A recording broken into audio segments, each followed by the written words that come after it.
YSUCA.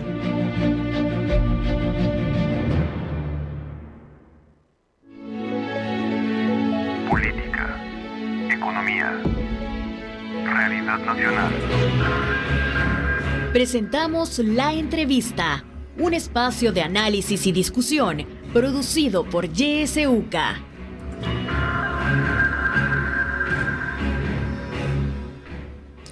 Muy buenos días, gracias por sintonizarnos. Son las 7 de la mañana con 2 minutos. Les saluda Kenia Gómez en una entrevista más de YSUCA. Hoy vamos a hablar sobre migración y TPS. Para abordar ese tema se encuentra con nosotros Oscar Chacón, director de Alianza América. Buenos días, Oscar, bienvenido. Buenos días, Kenia. Me da mucho gusto estar con ustedes. Gracias por la invitación. Muchísimas gracias a usted por siempre tener la disponibilidad de conversar con nosotros, Oscar, sobre este tema tan importante que atañe pues a los salvadoreños. Bueno, sabemos que la migración es un problema que no para en los países de Centroamérica y El Salvador es uno de ellos. Oscar, no es la excepción. Hemos visto datos en diferentes medios de comunicación, nacionales e internacionales, cómo la migración ha ido aumentando en los últimos años y de salvadoreños también. El último dato que nosotros manejamos es de un poco más de 90,000 personas, solo este año, hasta agosto más o menos de este año. ¿Qué datos tienen ustedes en Alianza América? ¿Sí son certeros esos datos? Algunas personas dicen son alarmantes esos datos. ¿Qué nos puede decir al respecto, Oscar? Bueno, lo primero que hay que destacar, Kenia, es que los datos que tú estás citando, que son los datos compilados por la patrulla fronteriza de los Estados Unidos, es un dato que hay que entenderlo con cuidado, porque es un dato que nos relata el número de incidentes de aprehensión de personas migrantes de diferentes países que realiza la patrulla fronteriza. Cuando digo que se trata de momentos en los cuales la patrulla fronteriza tiene contacto, arresta y deporta personas, hay que entender que esos datos no nos dicen nada sobre individualidad de cada uno de los casos, sino que cada caso de arresto pudo haber sido una persona arrestada 2 y hasta 3 veces por la patrulla fronteriza. Por el otro lado, hay que también tener en mente que hay un buen número de personas que logran ingresar a los Estados Unidos de América sin visa y hacerlo sin ser detectados por la patrulla fronteriza. Es decir, que el número real de cuántas personas han ingresado de un país como El Salvador, pero lo mismo aplicaría para el resto de los países centroamericanos y para México, a los Estados Unidos de América es un dato bien difícil de conseguir, bien difícil de tener porque no hay mecanismos de medición que realmente nos den el dato exacto de cuántas personas realmente han ingresado a los Estados Unidos. Por el otro lado, decirte que los datos que tú mencionas son los mismos, ¿verdad? Que nosotros realmente revisamos de forma periódica y hay que destacar que en lo que va del año, o más bien dicho, en lo que fue el año fiscal, de acuerdo al calendario estadounidense, que es un año que comienza el 1 de octubre y termina el 30 de septiembre de cada año. Es decir, que en el año que recién concluyó, el patrón que hemos visto en los últimos años se mantiene. Es decir, que la mayoría de las personas que son arrestadas y deportadas por la patrulla fronteriza intentando ingresar a Estados Unidos siguen siendo mayoritariamente mexicanos, mayoritariamente centroamericanos, donde encabeza el caso de los hondureños, seguido por los guatemaltecos y luego los salvadoreños. Entonces, los 4 países tienen un patrón muy similar. Algo que quisiera destacar es que en los últimos meses se le ha dado mucha cobertura, ¿verdad? Al hecho de que hay también ahora personas provenientes de países, además de estos 4 que he mencionado, donde destaca el caso de Venezuela, el caso de Nicaragua, el caso de Cuba, Colombia, que son 4 naciones que también han venido mostrando un incremento en el número de personas que intentan ingresar a los Estados Unidos de América. Y me adelanto quizás a algo que quizás me vas a preguntar más adelante, pero decirte que en el caso de México y los países centroamericanos, hay acuerdos bilaterales entre los Estados Unidos y cada uno de estos países para deportar de manera inmediata a las personas que son arrestadas y devueltas a sus países. En el caso de Nicaragua, Venezuela, Cuba, esos acuerdos no existen. Por lo tanto, los Estados Unidos tienen una gran presión de no tener cómo literalmente deshacerse de las personas que vienen de países suramericanos, como sí lo puede hacer con el caso de salvadoreños, hondureños, guatemaltecos y mexicanos.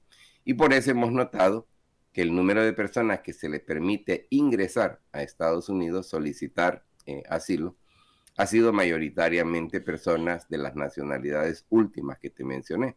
Repito, serían Venezuela, Nicaragua, Cuba, y en un cuarto plano, colombianos. Es solo para darte quizás más información de la que me preguntabas, sí, pero para que pongamos en contexto los datos particulares del caso salvadoreño. Sí, hablemos, Oscar, de esto que usted acaba de mencionar, de las deportaciones. ¿Cuántos salvadoreños en promedio son deportados, si hablamos mensualmente, por ejemplo, para tener una idea, o en lo que va del año? Porque usted bien lo ha mencionado, es decir, estos datos de más de 90,000 son personas que son arrestadas, ¿verdad? Unas pueden ser devueltas, otras no, es decir, para ir entendiendo este fenómeno, pero en el tema de las deportaciones, ¿cómo estamos? Pues mira, hemos notado a lo largo de este último año un incremento o una tendencia, por lo menos hacia el incremento en las deportaciones. Tengo que destacar que el país que más personas en Centroamérica está recibiendo es Honduras. Y eso tiene que ver con el hecho de que hay más personas de Honduras ingresando sin autorización a Estados Unidos que son arrestadas. De igual manera, también hay, perdón, hay más arrestos también en el interior del país. Y esto conlleva que hayan más deportaciones. Ahora, te soy franco en decir, no tengo frente a mí los datos exactos en este momento de cuántas deportaciones se realizaron, por lo menos hasta agosto de este año. Pero lo que sí te puedo decir es que comparado con el año 2020, que fue el año que culminó obviamente en septiembre del año 2020, los datos eran menores de las deportaciones en general. Pero sigue siendo cierto que la mayoría de las personas que son deportadas de los Estados Unidos siguen siendo, repito, mexicanos, hondureños, guatemaltecos, salvadoreños, y luego viene el resto de otros países. Y esto, insisto, tiene mucho que ver con los acuerdos de cooperación en el plano migratorio y específicamente en el plano de deportaciones que existe entre Estados Unidos y cada una de estas naciones. Sí, bueno, acá en El Salvador también es un poco complicado, Oscar, tener datos, ¿verdad?, de cuántas personas son deportadas. No hay datos sobre eso. Incluso anteriormente, pues los medios de comunicación nos enterábamos de cuántas personas podrían ser deportadas. A lo mejor no un dato exacto, pero sí lo conocíamos, pero ahora está más difícil esa situación y ese dato pues no es público, ¿verdad? Y ahí nos encontramos también con una dificultad de no poder informar bien a la población porque no contamos con esos datos. Oscar, también me gustaría que habláramos sobre las personas que piden refugio y que se quedan en México, porque ese es otro grupo de personas, ¿verdad? Estaba revisando algunos datos de la Comar, a lo mejor y no son datos como los únicos que habrá sobre esto, pero en el caso de El Salvador, hasta septiembre sí eran un poco más de 5,000 salvadoreños que estaban solicitando refugio en México. Este grupo de personas que solicita refugio en México, ¿se habría incrementado también? Pues mira, en general, la tendencia de los últimos años, no solamente el año pasado, o el año por lo menos que culminó, volviendo al tema de los años calendario de Estados Unidos versus el año fiscal, yo te diría de que ha habido una tendencia muy clara de personas que se han visto imposibilitadas de continuar su ruta hacia los Estados Unidos de América, que francamente sigue siendo como el destino ideal de la mayoría de personas, porque ahí es donde la gente tiene más conexiones familiares, más conexiones sociales, pero ha habido indudablemente un incremento en el número de personas que solicitan refugio, que es como México le llama al proceso que en Estados Unidos se le denomina solicitud de asilo, ¿verdad? Son diferentes terminologías, pero tienen bastante similitud el tipo de procedimiento que esto implica. Y yo creo que esto lo que refleja es una consecuencia de la intencionalidad que tiene la política de los Estados Unidos en el plano migratorio, donde claramente hay un trato marcadamente diferente cuando estamos hablando de personas mexicanas, hondureñas, guatemaltecas y salvadoreñas versus el resto de personas que intentan ingresar a Estados Unidos. Y esto hace que los periodos de espera de la gente en México se hayan prolongado. Y no estoy hablando solamente del año pasado, sino estoy hablando prácticamente desde el 2020 en adelante. La Comar ha estado plenamente rebasada en cuanto al número de personas que solicitan refugio, porque una de las cosas que te permite el solicitar refugio en México también es poder ejercer de una mejor manera la libertad de movimiento. Es decir, una persona que tiene una solicitud de refugio en México tiene un poquito de más facilidad de poderse mover de donde solicita asilo en cuanto al resto del territorio mexicano. Entonces, también a veces esas solicitudes obedecen a una decisión muy práctica de las personas que dicen, bueno, si solicito amparo aquí en México, puedo desplazarme para Estados Unidos, aun cuando eso pudiera tenerle una consecuencia adversa, porque también en Estados Unidos, si ya solicitaste protección humanitaria en otro país, Estados Unidos dice, pues no tenés por qué venir a Estados Unidos a solicitar protección humanitaria también. Es complicado, pero en síntesis, hay más personas que a razón del tiempo que pasan en México solicitan refugio y que incluso pasan cosas de la vida, ¿verdad? La gente se enamora de una persona mexicana, se casan y empiezan a hacer familia ahí, aun cuando ese no era necesariamente el plan original.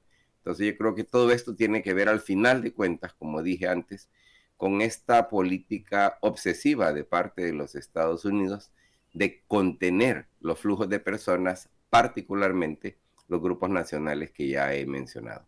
Sí, Oscar, hablando del gobierno de Estados Unidos, recuerdo que el gobierno de Joe Biden decía que, bueno, que le iba a apostar a reducir la migración en los países de Centroamérica y para hacerlo, pues mencionó apoyar en el combate a la corrupción, a la impunidad, esto para que la gente tuviera motivos para quedarse en sus países, ¿verdad?, de origen. Sin embargo, hemos visto pues que la corrupción continúa en los países, hemos visto gobiernos mucho más autoritarios, hablando de algunos países de Centroamérica, menos oportunidades, continúa esto. Es decir, pareciera ser que esa apuesta de Estados Unidos no se logró como el gobierno de Estados Unidos lo había planteado en un inicio. ¿A qué considera usted, Oscar, que esta propuesta o esta apuesta más bien de Estados Unidos no se concretó de esa forma en los países centroamericanos y en cuanto a El Salvador, ¿verdad? Mira, tu pregunta merece varios niveles de respuesta. En primer lugar, hay que señalar que el problema fundamental de las diferentes administraciones que han gobernado en Estados Unidos a lo largo de las últimas 3, 4 décadas, es que todas se han suscrito a una idea equivocada, pero es una idea que han abrigado. Y es que la migración proveniente de países como los nuestros, y destaco nuevamente los casos de México, El Salvador, Guatemala, Honduras, es una migración dañina para el país. Y es una migración que por lo tanto tiene que ser contenida. Entonces, esa idea esencial ha estado presente, ¿verdad?, en la manera en la que se concibe y desde la cual se formulan diferentes respuestas al tema migratorio. La administración Biden no difiere, ¿verdad?, de esa lógica esencial desde la cual se articula la política. Es más, fue muy positivo ¿verdad?, que Joe Biden fue electo en el año 2020, porque si nos hubiera tocado continuar con la administración Trump, definitivamente nos estaría yendo mucho peor, ¿verdad? Porque la administración Biden, aun cuando se suscribe a esta idea equivocada de que la migración es algo malo, especialmente de los países que he mencionado, definitivamente no abriga la misma retórica, ¿verdad?, que tenía la administración Trump. Y tengo que señalar, creo que desde la perspectiva de intenciones, la administración Biden ha tenido intenciones nobles, ¿verdad? Intenciones que realmente quieren buscarle alternativa, pero repito, el problema de fondo es su adhesión a esta idea equivocada de que la migración de estos países es algo malo para los Estados Unidos, cuando la evidencia nos demuestra todo lo contrario, ¿verdad?, que la migración, especialmente de estos países, le ha sido extremadamente beneficiosa a los Estados Unidos y de paso, por supuesto, beneficiosa a los países de origen. Esto me lleva a otro elemento que tiene que ver con la forma en que el gobierno de Estados Unidos ha hablado de algo que se conoce ahora como los factores causantes de la migración, los problemas desde la raíz, por decirlo así, de la migración, que hay que estar muy claros, ¿verdad? Los problemas que detonan la migración, el hecho de que tantas personas se vean forzadas a irse de su país, no son diferentes a los problemas de por qué nuestros países siguen siendo países que niegan oportunidades a la mayoría de su población. En este sentido, yo estoy hablando de la incapacidad que ha tenido los países de origen mismo, las élites económicas, los tomadores de decisiones. Luego también son errores que también Estados Unidos hace eco de ellos, y me refiero a la incapacidad de articular un nuevo modelo de desarrollo integral que verdaderamente ofrezca condiciones óptimas de vida para la vasta mayoría de personas. Eso ha hecho precisamente que la intención de abordar el tema de factores causantes de la migración se haya quedado mayormente en un discurso.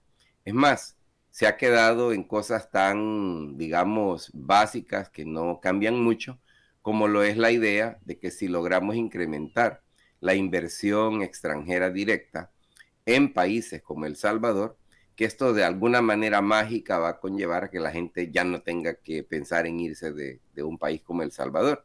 Y hay que reconocer, la inversión extranjera es un factor importante, pero si la inversión extranjera no cae dentro de un marco más amplio de políticas integrales de desarrollo, su impacto va a ser de mínimo a nulo, porque simplemente vamos a repetir o a replicar lo que ya se ha estado haciendo, que precisamente, como he dicho, no ha resultado en la creación de oportunidades de bienestar económico, social, cultural, político. Entonces yo creo que todo esto nos lleva lamentablemente a una situación donde, a pesar de las buenas intenciones de la administración Biden, a pesar de que no se suscriben a la retórica anti-extranjero que tenía el gobierno de Trump, el resultado final no ha cambiado mucho, ¿verdad? Las personas en países como El Salvador se siguen yendo porque se ven forzadas a irse a razón de la carencia de oportunidades genuinas de bienestar. Y aquí también hay que destacar, yo soy de la opinión de que los gobiernos centroamericanos nunca han sido grandes modelos de democracia. Siempre hemos tenido muchos déficits. Quizás la única excepción en Centroamérica sería Costa Rica, pero el resto de países, francamente, tienen una mala trayectoria en cuanto a construcción de democracia. Y en los últimos años, como tú bien señalabas, hemos visto un patrón, ¿verdad?, de más bien reducción de los espacios democráticos, ascendencia de maneras autoritarias de gobernar, donde se busca básicamente que cada poder del Estado responda únicamente al Ejecutivo. Yo creo que estos patrones también van haciendo difícil el tema de cambiar, ¿verdad?, las condiciones que hacen que tanta gente se vea forzada a salir del país, con el agravante de que definitivamente hay también ahora problemas en nuestros países que tienen que ver con que se prometen muchas cosas, se promete bienestar, se prometen nuevos países. O sea, la retórica es imponente, sin duda alguna.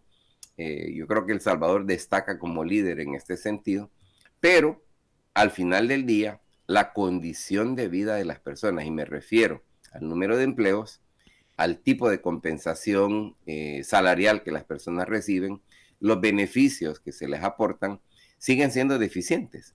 Y ahí tenemos entonces el gran desafío de cómo verdaderamente replantear tanto la conversación migratoria, es decir, abandonar esta tesis equivocada de que la migración es mala, y por el otro lado, reconocer la importancia de abrigar nuevos paradigmas cuando de desarrollo integral se trata.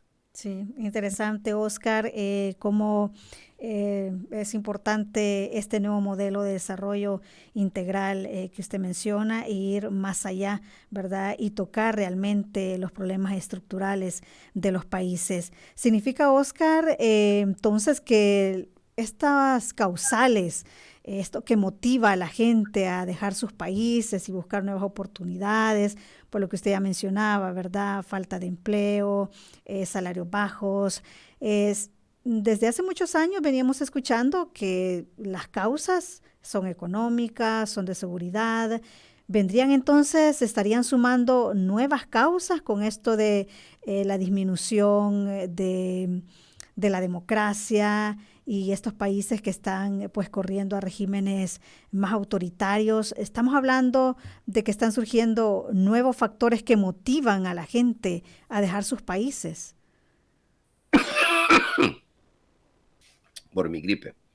Mira, vamos a decir que la combinación más propicia para que la gente salga de su país es la carencia de oportunidades de bienestar genuinas, expresadas no solamente en el tema del trabajo, la compensación, sino también el resto del entorno de bienestar social, el acceso a la salud, el acceso a la educación, por supuesto el acceso a la seguridad ciudadana, el acceso a servicios básicos que todo ser humano, toda familia necesita, como es el acceso al agua potable, el acceso a la electricidad, el acceso a la conexión a Internet, que se ha vuelto prácticamente una necesidad elemental, ¿verdad? Para cualquier ciudadano del mundo hoy en día.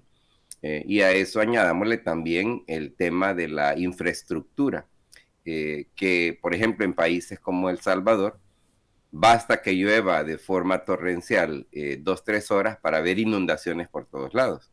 Eso nos dice mucho, ¿verdad? Del estado de la infraestructura básica de bienestar ciudadano, que sigue siendo un tema grave de negligencia. Ya no hablemos la condición de las vías públicas. A mí me dio mucha risa la vez pasada que estaba en El Salvador. Un taxista me decía, mire, lo bueno de los baches es que nos están buscando ahora los salvadoreños para nuevos experimentos de viaje a la luna, porque vamos a ser expertos en manejar en cráteres. Y entonces me parece a mí que todo esto, al final de cuentas, nos dice claramente de que tenemos un problema fundamental, ¿verdad? De bienestar. No hemos sido capaces de construir bienestar genuino, bien cimentado, que verdaderamente conlleve a que la gente se sienta bien. Ahora, si eso no existe, pero en adición vemos una ascendencia en formas antidemocráticas de gobernar, donde se va cerrando el espacio de la disensión ciudadana, donde se va cerrando el espacio de la transparencia, el espacio de la rendición de cuentas. Tú hiciste referencia hace un rato a que ya no es tan fácil ahora conseguir datos sobre población deportada en El Salvador. Esto no era así hasta hace 3 años, ¿verdad? Esto ha cambiado en los últimos 3 años y yo creo de que es lamentable, ¿verdad? Porque El Salvador ahora es un país menos transparente de lo que era hasta hace 3-4 años y definitivamente este es un síntoma que añade al conjunto de factores que, como ya dije, desembocan en que más personas se vean forzadas a salir de su país de origen. A esto añadámosle un elemento que nos ha venido golpeando de manera consistente a lo largo de los años, y es el hecho de que un país como El Salvador está ubicado en un corredor de enorme vulnerabilidad en el plano climático, en el plano ambiental. Es decir, somos una región muy propensa, ¿verdad?, a sufrir no solamente de tormentas tropicales que han pasado y van a seguir sucediendo, que nos golpean duramente, pero también tenemos problemas de corredores secos, donde la gente va perdiendo la posibilidad de hacer una vida como lo hacía en el pasado, especialmente en el ámbito rural. Las inundaciones a las que ahí se referencia, que definitivamente no generan un entorno positivo para que la gente vea su futuro, vea su plan de vida como algo que se puede realizar en el país de origen. Y mira, yo no estoy hablando aquí de algo fantasioso que no existe en ningún otro lugar. No vayamos tan lejos. Tenemos el caso de Costa Rica, que ha tenido una trayectoria muy diferente al resto de sus vecinos desde finales de los años 40, algunos dirían desde antes, en la construcción de una nación mucho más saludable, en el sentido de ser una nación que ha logrado de forma bastante exitosa crear oportunidad, crear bienestar. Y esto uno lo ve reflejado en el tema de los flujos migratorios. Para serte muy franco, es rarísimo encontrar a migrantes costarricenses en Estados Unidos.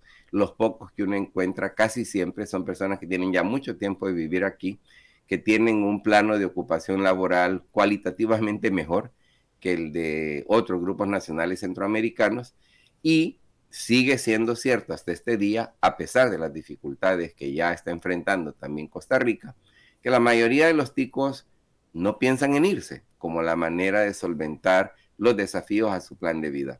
Eso debería de invitarnos al resto de los vecinos en Centroamérica a repensar cómo entender mejor el desafío del desarrollo integral, y debería de invitar a una nación tan poderosa e influyente como los Estados Unidos de América a también repensar cuál es el marco de políticas públicas más deseable para poder llegar a un futuro que no va a pasar mañana, pero un futuro de, no sé, 3, 5, 10 años, donde realmente en países como El Salvador nadie se quiera ir, porque la vida es tan placentera que para qué me voy a ir a arriesgar al extranjero. Claro. ¿Qué más quisiéramos que eso sucediera, verdad? Oscar, vamos a hacer una pausa en este momento. Cuando regresemos vamos a hablar también del TPS, que es un tema importante que hay que abordar. Y usted también va a tener la oportunidad de hacer preguntas o comentarios a nuestro invitado, Oscar Chacón. Ya volvemos.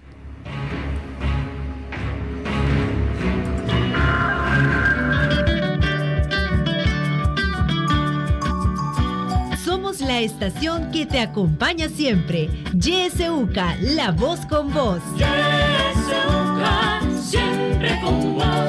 91.7, la voz con vos. ¿Y con base a qué requisitos se elige al Procurador de Derechos Humanos? A ver, te lo digo fácil. El procurador debe ser escogido con base a méritos sobre su trayectoria en la defensa de derechos humanos. Las y los salvadoreños necesitamos a alguien capaz, que defienda nuestros derechos y tenga experiencia en hacerlo.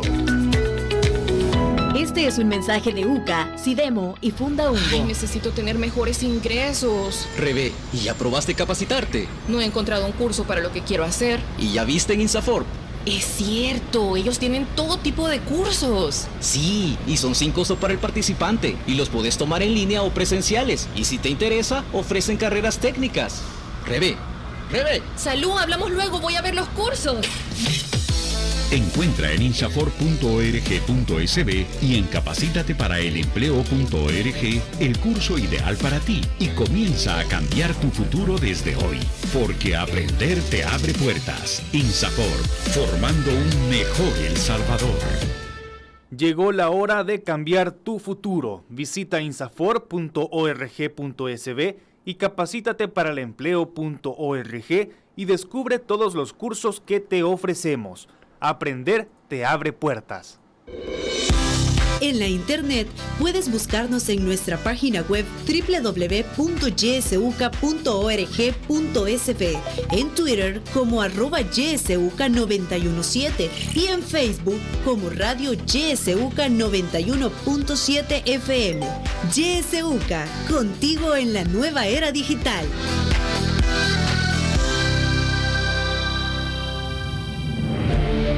Sintoniza Radio YSUCA en el 91.7 del FM. La voz con vos.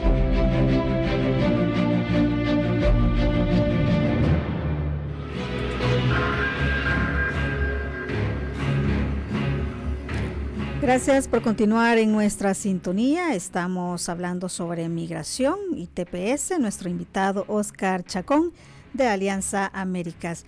Usted puede participar en esta entrevista. Marque nuestros números 2275-9501, 2275-9502. También está libre nuestro número de WhatsApp 7571-2779. Déjenos ahí sus mensajes de texto con su comentario, sus preguntas o también sus mensajes de voz. Su participación también la puede hacer a través de Facebook. Recuerde que estamos transmitiendo en vivo a través de nuestra página de Facebook YSUCA 91.7. Un mensaje vía redes sociales. Oscar dice: buenos días, un saludo a su invitado. Siento que cada año, dice, el número de migrantes salvadoreños va disminuyendo y la mayoría lo hacía porque eran amenazados por las pandillas, pero hoy esos delincuentes son los que están dejando el país. Es un comentario que nos llega, Oscar. Mientras nos llegan otras participaciones, me gustaría su reacción al respecto de este comentario. Claro. Mira, lo primero que hay que señalar es que la inseguridad pública, no solo en El Salvador, sino en cualquier país del mundo, indudablemente es uno de los factores que explica por qué las personas buscan irse de su país. Pero dar por sentado que las pandillas, así específicamente, son la razón por la que la gente se iba, es realmente querer tapar el sol con un dedo. O sea, el problema es de que hay muchos más factores de expulsión que simplemente la inseguridad ciudadana.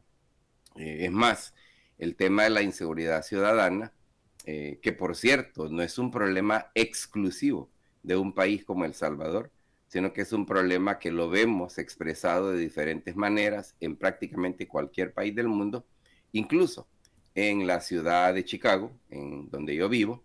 Tenemos problemas de inseguridad ciudadana, hay problemas de violencia graves, semana a semana se asesinan 40, 60 personas. Es decir, este problema de la inseguridad ciudadana es un problema del mundo de hoy, por decirlo así. Pero pensar que la solución a ese problema es simplemente eliminar físicamente pandillas o poner a medio mundo en la cárcel, no nos va a resolver, ¿verdad?, el problema de por qué la gente busca irse. E insisto, ¿verdad?, el combo es la falta de oportunidad, de bienestar económico-social, la falta de condiciones de vida que brinden verdaderamente seguridad ciudadana, no reducido a la eliminación de pandillas, porque insisto, la seguridad ciudadana es más complejo que simple eso. Tiene que ver mucho, por ejemplo, con la cultura con la que se conducen los cuerpos de seguridad pública, el mismo ejército, que en países como los nuestros desdichadamente no han tenido una historia verdaderamente admirable en ese plano de respeto de derechos. Tiene que ver, por supuesto, también con el tema de libertades democráticas, que como ya dije anteriormente, no solo en El Salvador, sino en varios otros países centroamericanos hemos visto un claro deterioro en el plano del respeto al derecho, por ejemplo, la libertad de expresión, la organización social libre, etcétera. Entonces, insisto, por supuesto que quisiéramos que El Salvador fuera un país mucho más seguro. Eso ayudará, ¿verdad?, que se reduzca el patrón de salida de tantas personas, pero insisto, es ingenuo pensar que la eliminación, entre comillas, de las pandillas es la bala de plata, ¿verdad?, para que ya la gente no se quiera ir.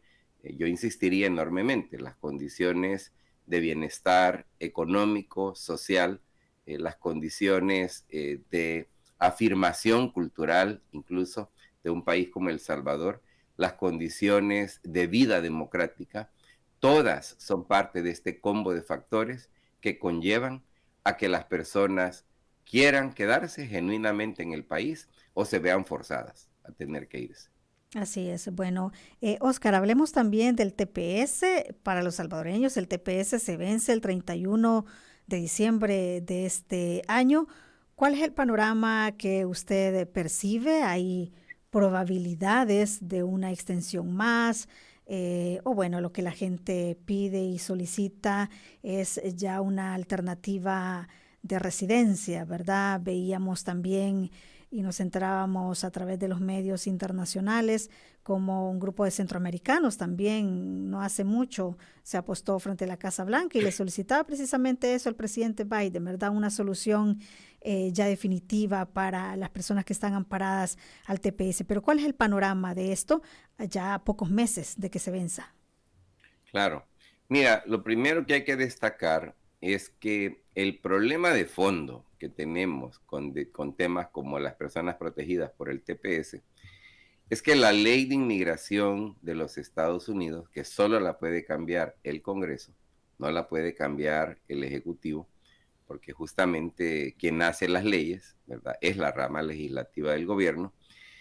Esta ley que ahora tenemos vigente, simple y sencillamente no contiene un mecanismo a través del cual una persona que ha vivido en condición de temporalidad, como lo sería el caso de los beneficiarios del TPS, puedan, en virtud de participar en ese programa, llegar a solicitar residencia permanente, que es lo que le daría a las personas más seguridad en cuanto a su estatus migratorio.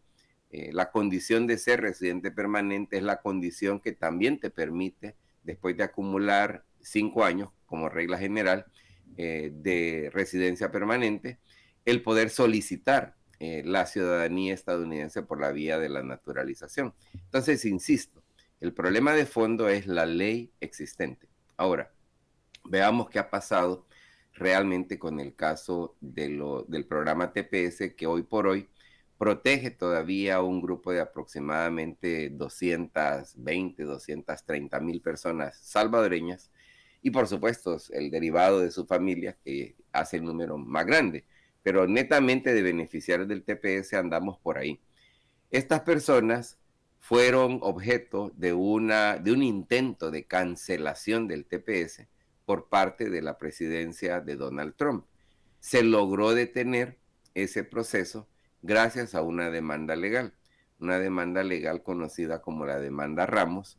Esa demanda ha estado en un proceso activo de negociación. Es más, hoy en el mes de octubre, si no me equivoco, por ahí entre el 10 y el 20 de octubre, hay una nueva reunión de trabajo entre los demandantes y el gobierno de Biden, que son hoy por hoy los demandados, para tratar de encontrar una fórmula que permita prorrogar la protección migratoria. Y hay que estar claros, lo único que la demanda Ramos puede conseguir es más protección temporal, más tiempo de protección temporal.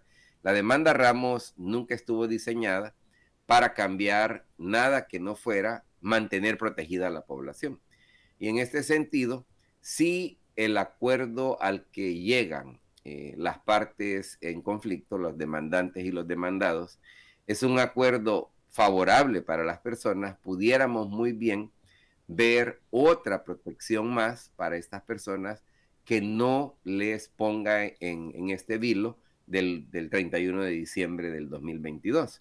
Las expectativas aquí son que se pueda como mínimo llegar a prorrogar el proceso negociador más allá de finales de este mes para que automáticamente entre en vigencia una protección de 9 meses que pudiera darle a las personas hoy por hoy beneficiadas de TPS protección hasta septiembre del próximo año. Si se llega a un acuerdo entre las partes en conflicto, pudiera haber una protección más allá de 9 meses. Sin embargo, hay que recordar, la ley del TPS estipula que el periodo máximo de protección que se puede otorgar son 18 meses. En este caso, Yo creo que es esperar que pueda salir una protección como derivado de un acuerdo exitoso entre demandados y demandantes de más allá de 18 meses es realmente algo bien ambicioso, porque implica, insisto, la ley del TPS no estipula periodos de protección más allá de 18 meses. Entonces, ahí es donde estamos en este momento. Y quiero aprovechar tu pregunta para señalar, la demanda Ramos únicamente tiene que ver con las personas que ya están protegidas por TPS, particularmente en el caso de salvadoreños, que es el grupo más numeroso, pero involucra también a otros grupos nacionales. La solución que, por ejemplo, Alianza Américas ha venido demandando desde la llegada de la administración Biden es que se declare una nueva medida de protección temporal. Estamos claros, ¿verdad?, que las medidas de protección temporal no nos resuelven el problema de cómo solventar el vacío en la ley que te mencioné al comienzo de esta respuesta. Pero creemos de que si la administración Biden decidiera otorgar una nueva designación de protección temporal para salvadoreños, en primer lugar, esto cubriría a quienes ya han tenido TPS, pero en adición le pudiera permitir a las personas que han llegado a lo largo de los últimos 20 años a Estados Unidos poder solicitar también protección migratoria temporal. Esta es una meta técnicamente hablando alcanzable, ¿verdad? Porque la rama ejecutiva del gobierno es la que tiene la prerrogativa de hacer uso de este mecanismo de protección. La traba que hemos encontrado es una traba de orden político, ¿verdad? Porque aquí vuelvo a lo que ya te mencioné antes. Desdichadamente se sigue pensando que la migración, especialmente de países como el nuestro, es algo malo, y además se le teme mucho a la idea de que si se da una protección de esta naturaleza, el gobierno actual, la administración Biden, va a ser duramente atacada por políticos republicanos que van a acusar a Biden de haber dado, entre comillas, una amnistía, ¿verdad? Que es un lenguaje que se ocupa de manera muy dañina en Estados Unidos para atacar, ¿verdad?, a quienes están en puestos de toma de decisiones. Pero la verdad es que esa sería la solución más viable para no solamente proteger a quienes ya han estado protegidos por un periodo más grande de tiempo, sino también abrirle la puerta a que personas que merecen protección porque han llegado por haber sido expulsados prácticamente de nuestros países a razón de ese combo de condiciones que he venido describiendo a lo largo de esta entrevista, y que deberían de ser, por lo tanto, merecedores, ¿verdad?, de cuando menos protección migratoria temporal en la forma de TPS. Ahí es donde estamos en este momento. Bien, vamos a escuchar un audio que nos envían de una participación. Adelante. Buenos días, Kenia. Un saludo a Oscar. Mi consulta es, ¿qué tan real pudiera ser si los gobiernos de Estados Unidos y El Salvador entraran en una tensión diplomática, cancelar el TPS y activar algunas otras medidas con relación, por ejemplo, a las remesas, etcétera, etcétera? Digo esto porque en otros países de Latinoamérica hay dictaduras y las medidas que Estados Unidos ha tomado con relación a ellos no son drásticas, sino que son con sanciones comerciales, etcétera. Para El Salvador, ¿habría alguna posibilidad o simple y sencillamente es especulación de algunas personas? Un saludo y muy buenos días. Bueno, muchísimas gracias por su participación. Oscar, adelante. Mira, nosotros en Alianza Américas por lo menos hemos venido postulando la idea que si bien hay una relación tensa, muy conocida, entre el gobierno actual de El Salvador y el gobierno de los Estados Unidos, esas tensiones no deberían de desembocar en daños a las personas migrantes que viven en Estados Unidos, incluyendo los que están protegidos bajo el TPS, que todavía sigue protegiendo, como ya dije, a más de 200,000 personas salvadoreñas, porque realmente es como quererle cobrar, ¿verdad?, a la parte equivocada los platos rotos. En nuestra opinión, los conflictos, las tensiones, ¿verdad?, que se han generado entre El Salvador y Washington en el ámbito diplomático deberían de ser solventadas de otras maneras. Es decir, yo soy fiel creyente de que nos guste o no nos guste, la relación con los Estados Unidos es una relación imposible de ignorar. Es decir, un país como El Salvador va a seguir siendo un país profundamente interconectado, interdependiente con los Estados Unidos de América, a razón de que el bolsón más grande de salvadoreños fuera de la población que vive en el país, vive en Estados Unidos. Y además son los artífices, ¿verdad?, de buena parte del bienestar cotidiano de cientos de miles de hogares, si no millones de hogares salvadoreños, a razón de las remesas que se envían, que como hemos visto han venido creciendo prácticamente de manera consistente a lo largo de los años. En mi opinión, El Salvador, digamos que el problema más grave que tiene en este momento es un problema de rápido deterioro de libertades democráticas, ¿verdad?, que hacen bien difícil que El Salvador pueda presentarse ante el mundo como un ejemplo brillante de una democracia capaz de ser transparente, capaz de rendir cuentas a su ciudadanía, capaz de mantener una separación saludable entre poderes. Y los Estados Unidos de América, en este sentido, tiene otros mecanismos que puede ocupar para tratar de exigir que hayan cambios en la dirección de que el país se vuelva no menos, sino más, ¿verdad?, democrático. Pero no tienen que ser medidas que, como digo, afecten a las personas que tanto le aportan a los Estados Unidos de América como también tanto le aportan a El Salvador. Por ejemplo, El Salvador es un país extremadamente dependiente en cuanto a su comercio, a las exportaciones hacia los Estados Unidos de América. Ahí hay muchas opciones que Estados Unidos puede optar por usar si quisiera para tratar de hacer sentir de una manera más contundente su exigencia de que haya un regreso a una manera más democrática de gobernar. Insisto, ¿va a Estados Unidos a ocupar esos mecanismos? No sé, no veo ninguna razón en este momento para sugerir que sí están encaminados en esa dirección, pero solo señalo de que hay otros mecanismos que un gobierno como el de Estados Unidos puede ocupar para que sus recomendaciones puedan ser escuchadas con más atención.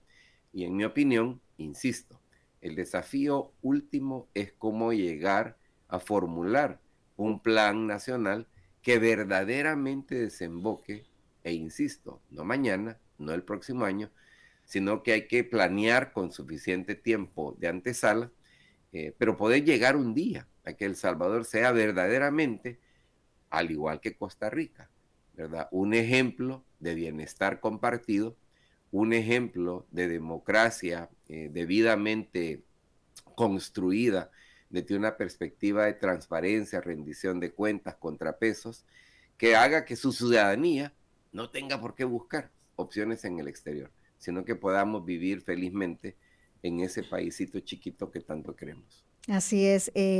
Nos preguntan, Oscar, un ciudadano dice, ¿qué podemos hacer nosotros para incidir a que las personas se queden en el país? ¿Cuál es nuestro papel? Pregunta.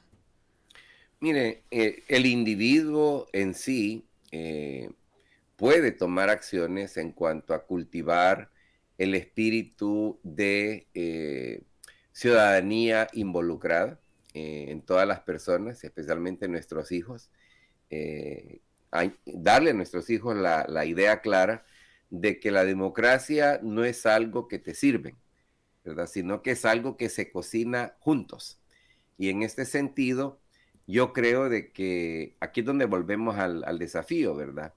Un salvadoreño, una salvadoreña que exige de su gobierno una persona ciudadana que demanda transparencia, que demanda rendición de cuentas, que demanda contrapesos en la manera como funcionan los poderes del Estado, no está haciendo absolutamente nada que no sea congruente con la idea del buen ejercicio ciudadano. Pero precisamente ahí es donde tenemos un problema, porque en países como El Salvador, pero no es único, tampoco El Salvador, estas acciones se ven como acciones negativas, ¿verdad? Porque caemos en la idea de que someternos al culto a la personalidad de un líder político determinado es como podemos salir adelante. Esa idea realmente es sumamente obsoleta y ha demostrado a lo largo de la historia no desembocar, no conllevar a los mejores resultados para un país determinado. Entonces yo creo de que eso es algo que cada ciudadano puede hacer, pero hay que reconocer, ¿verdad? Tampoco vamos a cambiar la dirección del país de la manera más expedita posible, solamente a razón de la acción individual de cada ciudadano o ciudadana. Yo creo que también tenemos que estar claros de que aquí hay fuerzas organizadas que necesitan también ser parte de este esquema de soluciones de largo plazo. Y no estoy hablando únicamente del gobierno, estoy hablando también del sector privado, estoy hablando también de la academia, de las instituciones educativas en el país, estoy hablando también, por supuesto, de la ciudadanía, ¿verdad? Porque hay que recordar que la sociedad civil organizada también es una fuerza importante en la construcción de naciones verdaderamente bien cimentadas en principios de bienestar compartido y en principios de democracia funcionales que verdaderamente estimulan, ¿verdad?, la idea de democracias que sean, repito, transparentes y muy dadas a los ejercicios de rendición de cuentas ciudadana. Cuando estas cosas no existen, es cuando verdaderamente podemos decir que hay problemas graves en la manera como estamos concibiendo el futuro de la nación. Así es, Oscar. Volviendo al tema del TPS, Oscar, generalmente este tema siempre genera incertidumbre, me imagino que a los afectados mucho más, ¿verdad? Pero acá también El Salvador es un tema que, bueno, se está a la expectativa, que irá a pasar. Usted ya nos planteó un panorama posible sobre esto. Podría decirse que la alternativa de que no haya una prórroga del TPS y que esta gran cantidad de salvadoreños puedan ser deportadas, esto es una opción muy lejana, Oscar, tomando en cuenta de que, como le mencioné, es una preocupación acá y el presidente hablaba de que son 400,000 personas las beneficiadas por el TPS. Si todas estas personas fueran deportadas, pues tendríamos un grave problema. El Salvador, como ya lo ha mencionado usted también, tiene muchísimos problemas y que estas personas regresen acá, pues sería bastante difícil, ¿verdad? Pero ese panorama no es como visto en este momento, Oscar. Mira, yo te diría que no es un riesgo inminente, no es un riesgo que hay que temer que se va a concretizar mañana. Perdón nuevamente. Pero no podemos descartar que es un riesgo. Yo diría que es un riesgo que se va a volver más o menos palpante dependiendo el resultado electoral que veamos en Estados Unidos, especialmente en el 2024, cuando hay una nueva elección presidencial. Y te pongo un ejemplo hipotético. Si llegara a la presidencia una figura como Donald Trump o Donald Trump mismo, el riesgo se incrementa, ¿verdad?, de que haya una finalización de estos programas y que las personas que han estado protegidas se vean sujetas a procesos de deportación. Si, por el contrario, hay una elección de un candidato que entiende el valor importante de los migrantes, que tendría básicamente que ser un candidato demócrata, yo creo que eso pues mejora la posibilidad de que esa posibilidad se difiera pues en el tiempo con mayor certeza. Sin embargo, yo lo he dicho ya antes y lo repito, nosotros en Alianza Américas y las organizaciones con las que trabajamos, organizaciones aliadas, vamos a hacer absolutamente todo lo posible, todo lo que esté a nuestro alcance para asegurarnos no solamente de mantener protegidos a quienes ya gozan de protección, sino de expandir, ¿verdad?, el programa TPS a nuevos solicitantes, y en paralelo vamos a seguir trabajando arduamente para que hayan reformas en la ley que le permitan, por ejemplo, a alguien que ha vivido de forma temporal, por ponerle tú 5 años o más en Estados Unidos, que puedan solicitar residencia permanente, que es lo que verdaderamente sacaría a las personas que han estado protegidas bajo el TPS de este manto de incertidumbre que significa vivir con renovaciones continuas de una estadía temporal. Entonces, para mí, esa es la dirección en la que creo que vamos a caminar. Sí, ya para ir finalizando, Oscar, tenemos ya pocos minutos. Usted decía que el tema de las remesas, eso no se ve, al menos hasta ahora no se ha visto afectado. Siempre los salvadoreños continúan enviando remesas, es decir, todos estos problemas que se van incrementando en el país, hasta el momento no se ve que tengan un efecto directo en el ingreso de remesas al país. Es correcto. Es que aquí hay que recordar un elemento que no lo hemos mencionado y aunque ya sea por último, vale la pena decirlo.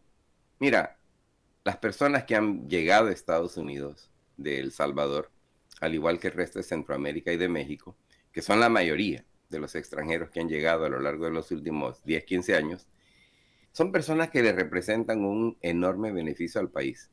En estos momentos de un mercado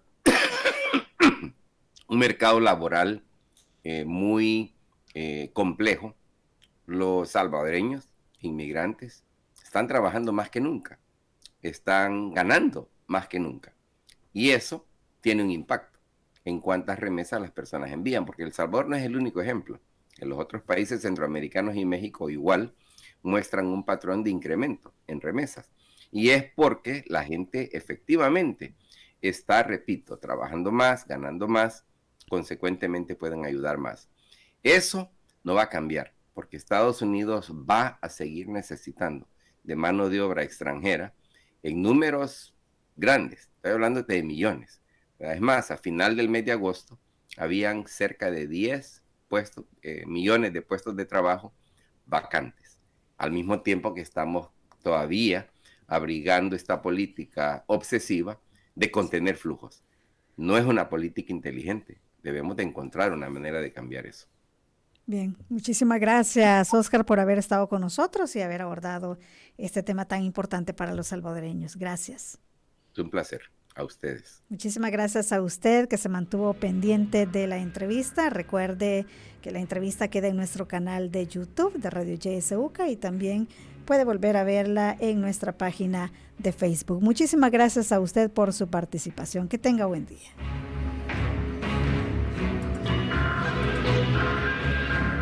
Esta fue La Entrevista. Te invitamos a que no te pierdas nuestra próxima emisión.